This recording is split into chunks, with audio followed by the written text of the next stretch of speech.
Where's the game going to be won? They're saying the midfield. Do you agree? I think that happens in most games. I think you win games in the midfield by able to give your forwards some access and deny the opposition. So that's where we'd like to. We think that's an area we've bolstered. Obviously, historically, the last couple of years, that's where our main players have been missing. But we think the midfield got at the moment, we're okay. Rob, you've got a lot of new faces to bring into the team this year from without last year.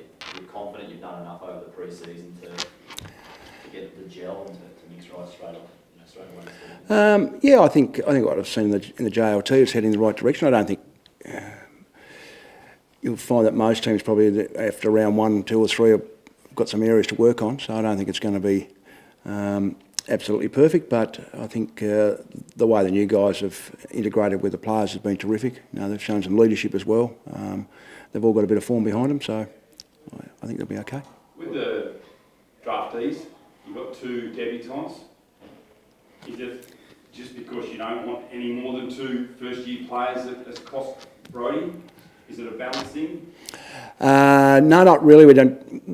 We'll really play in the midfield, and we've got 7 midfielders, so there's just players in front of him at the moment. He still needs to work on a few things. He missed a little bit of pre-season as well, so that put him behind the 8 ball to a degree. Yeah. But no, there's just as other players in front of him at the moment.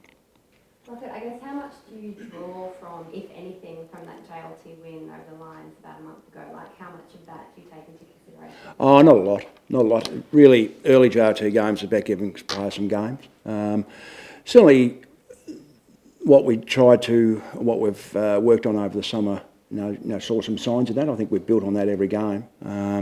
But as far as playing Brisbane, there's some different players. I think we've got 6 or 7 different, and they've probably got 4 or 5 as well. So I don't. And I think in the JLT games too, you try little things here and there, then you put it away in the back pocket. You don't tag, you don't do anything. It's just a matter of getting games into players, really.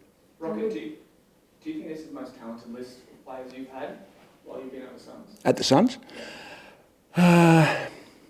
We certainly had talent before, it's just they haven't been able to get in the park. So as far as... well, now that they're fit.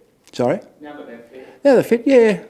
Oh, yeah. I mean, you'd like some other players, probably the 2 left last year, are really talented, but didn't play. David Swallow hasn't played for a couple of years. So, yeah, but it's an even group. Certainly there's still some areas we need to improve on our list. We have some depth in areas, but the good sides at the top of the ladder have got A, talent, but B, they've got a lot of depth if they do get injuries, so we need to get to that. What was the most impressive thing about Jack and Ben who going to debut this week? I think, all the 4 kids, even the young lad we got from Palm Beach, Brad Shear, the local boy, all the guys have got talent, but we've been really thrilled with their attitude, the willingness to work hard and the willingness to improve and want to improve, looking for ways to get better. Sometimes players who arrive touted with ability tend to think they've made it. They tend to cruise a bit, but I haven't seen any of that with the young lads, so apart from their talent, their attitude's been terrific. Have you made the umpiring department aware of your frustrations around the treatment with Tom Lynch? Since when? You do still through us? I haven't yet. You intend to? Yeah, I might think about it. Is that a common thing that you do? Like that was a pretty extreme No, I don't. example last night, yeah. Yeah, no, I haven't thought in a couple of our games there were some really blatant areas that we thought we may needed to get some clarification on, but I didn't do it. I mean, unless it's a real clarification issue, I don't think there's any sense whinging about what happens. I mean, they make mistakes. I think they do a good job, to be honest. But we make mistakes, players make mistakes, so it's not about actually being picky. But maybe it might be a phone call about clarification. Highlight an area for you, can't it? What's that? If you make a complaint, we'll seek clarification. Oh yeah.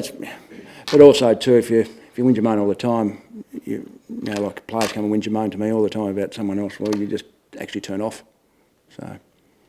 Rocket, can you look at how good GWS went last year?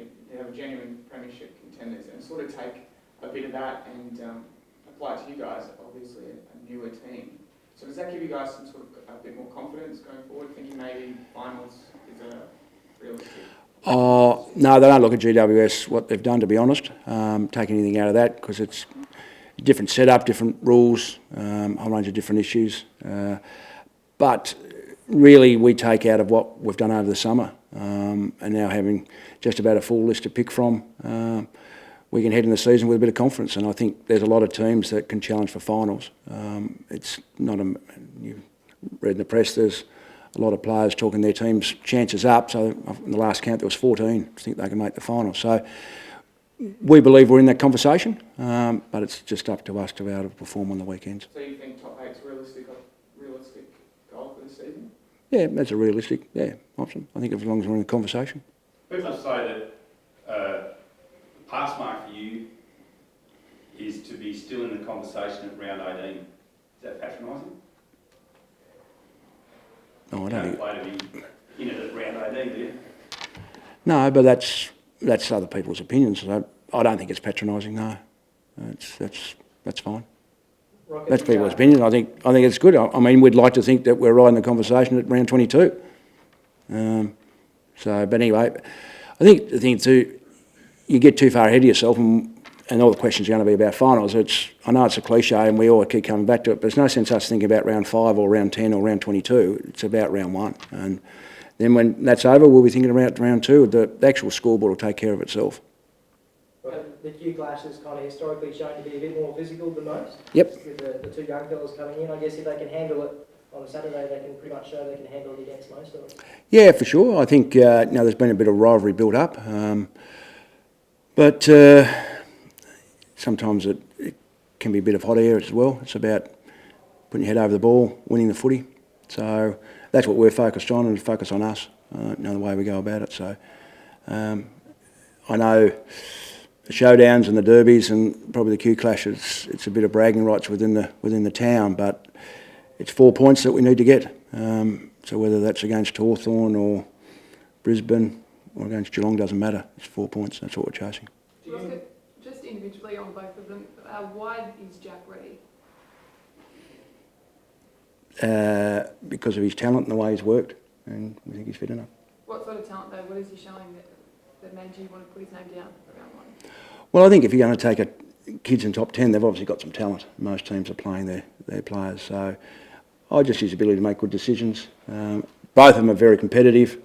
That's what you look for young lads where they get games, is can they physically handle the step up. Some guys take an extra time on that, but no, they certainly can handle the physicality of it. They make good decisions and they work hard. How's Gary going? Is he... Gary who? I'm not too sure what he had for breakfast this morning, but... Is he fit, and can we expect him to push forward a little bit more? Yes and yes. Can you elaborate on that? He's fit, and we think he'll spend some time on the forward line. I don't know what you want me to say. Yeah, he's fit. I've said that for weeks. I don't know why I keep asking about it, but yes, he's fit. We were pleased with his game against the Western Bulldogs, and he'll spend some time forward. So he showed his ability last time, kicking 2 in the first quarter. So he will. First official game for your 2 new leaders at your club. Have you seen any different edge from Steve and Tom this week? Not really. Training on Tuesday night was quite willing, which was pleasing. And both Tom and Stephen had their say and their physicality around it in the training session. So I think that I think like all players at all clubs, they know the enormity of coming to round 1. And it's the first time really as joint captains, even though they had it a bit at the end of last year. But no, I think I've been pleased with their attitude, the way they've gone about it. I think they're players that'll cope with the extra leadership or extra responsibility pretty well. How much stock, I know it's one match, but how much stock are you putting into this match? Everyone expects you to win, or most people from the outside expect you to win. You have this great pre-season and new facility and all the rest of it. How significant is it to you to get up and have a win straight off the bat? I haven't thought in those terms, Michael, to be honest. As I said, we tend to put a lot more stock into round 1 than we do into round 5 or round 10. It's still 4 points, but as I mentioned before, like any game that you want to win it. I think round one tends to be a culmination of everything you've done over the summer, and it's sort of the starting gate, but it's the end point of the pre-season. So that you'd like to, I suppose, get reward for effort, but there's going to be 9 teams that don't. And then the doom and gloom will come in from the media, and then they'll bounce back and win the next week. So it's a long year, but it'll be nice to get off to a good start.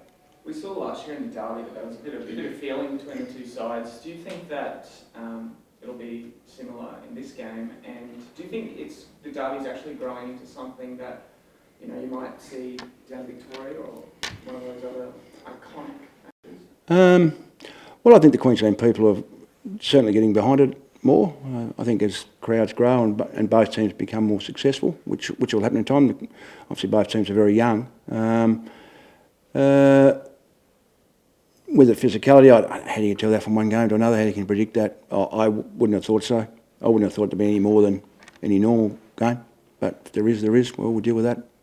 Pierce Hanley's defection adds a little bit of spice to it, Rocket. Do you agree there? And have you seen a spring in his step, I suppose, this week?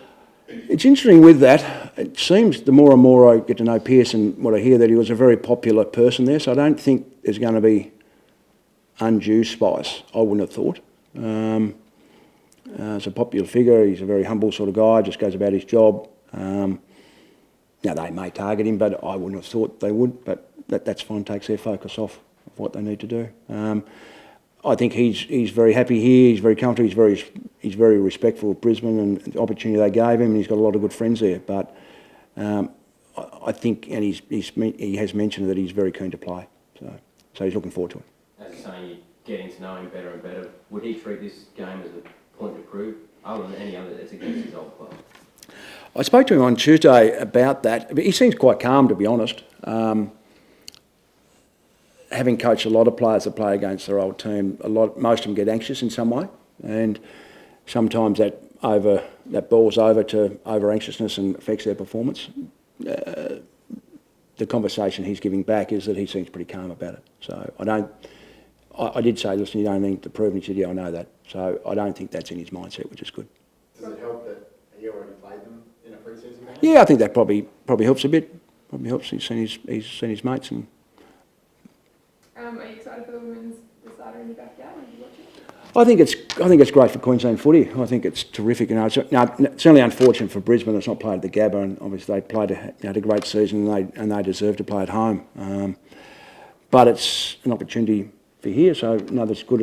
It's in their own backyard to a degree. They don't have to travel, and hopefully people on the Gold Coast as well come and see the game. Hopefully the crowd's a good crowd and supports the Queensland team.